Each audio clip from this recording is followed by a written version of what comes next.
皆さん、こんにちは。チョコジャパのお時間です。今日もラジオを聞いてくださりありがとうございます。今回は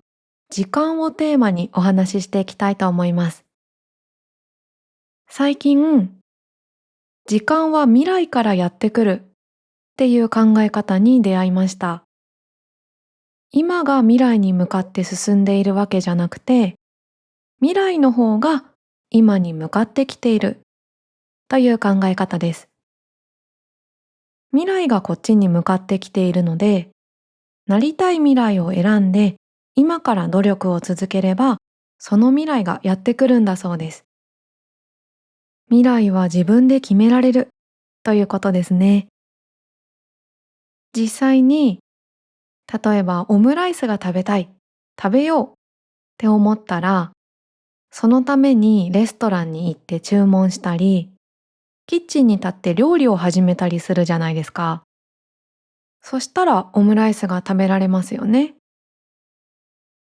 これって自分で決めたオムライスを食べるという未来に必要な注文とか料理をしたら、その未来がやってきたってことじゃないですか。これはすごく近い未来の話ですけど、数時間後でも何年後でも、どんな未来に来てほしいかを決めて必要な行動をすれば、その未来が来るってことだから、未来にいるなりたい自分にもなれるはずです。どんな未来が来るかわからないなーって不安にならなくても、今の私がどんな未来がいいか決めて頑張れば、希望の未来がやってくるってことかって思ったら、すごくパワーをもらえた気がします。これもっと早く知りたかったなーと思った考え方だったので、皆さんにもシェアしたくて、今日はこのテーマにしました。そもそも、未来っていう言葉も、まだ来ていない時間のことを表しています。未来の未っていう漢字は、後ろにひらがなのだをつけると、今だとかまだと読みます。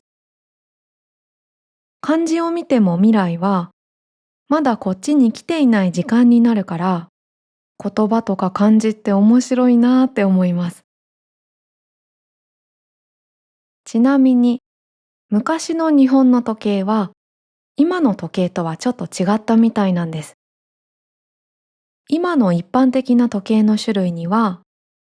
デジタル時計とアナログ時計がありますが、アナログ時計は数字と時間を表す棒、針って言うんですけど、数字と針がある時計です。アナログ時計は数字が固定されていて動かなくて、針が1時、2時、3時ってぐるぐる回りますよね。現在のアナログ時計で動くのは針です。でも昔の日本の時計は、針は動かずに数字が動いてたみたいなんです。昔日本で使われていた時計は和時計と言います。今の時間を表す針は動かないけど、数字が動くことで今何時かがわかる仕組みだったそうです。和時計は未来から今に向かって時間が進んでいるっていう考えで作られてたんですね。だからこの考え方は新しい考え方じゃないです。時間を表すのも昔は数字だけじゃなくて、干支の動物たちも使われてました。今年の干支は蛇ですが、蛇が表す時間は亥の刻といって10時頃を表していて、来年の干支の馬が表す時間は馬の刻といって12時頃を表しています。干支の馬の漢字はちょっと特別で、午前午後の午という漢字が干支の馬です。午前って朝から12時より前の時間のことだし、午後は12時から後の時間のことですよね。もうお気づきの方もいるかもしれませんが、午前午後という言葉は馬の刻から来てるんです。12時よりも前か後かを午前と午後で表します。面白いですよね。私はこういうのを知ると面白いと思ってつい笑顔になってしまいます。日本語教師をしていると日本語のこういう面白さに出会えるのですごく楽しいです。今日は時間の考え方についてお話ししてきましたが、もし未来のことがわからなくて不安を感じている方がいたら、その未来は自分でコントロールできるかもしれないよということを伝えたいです。時間は過去から未来じゃなくて、未来から今に流れてくると考えたら、未来は自分で選べるし決められるはずです。理想の未来に必要なことは何かを考えて、それを続けていけば叶う。こういうふうに私は考えることにしました。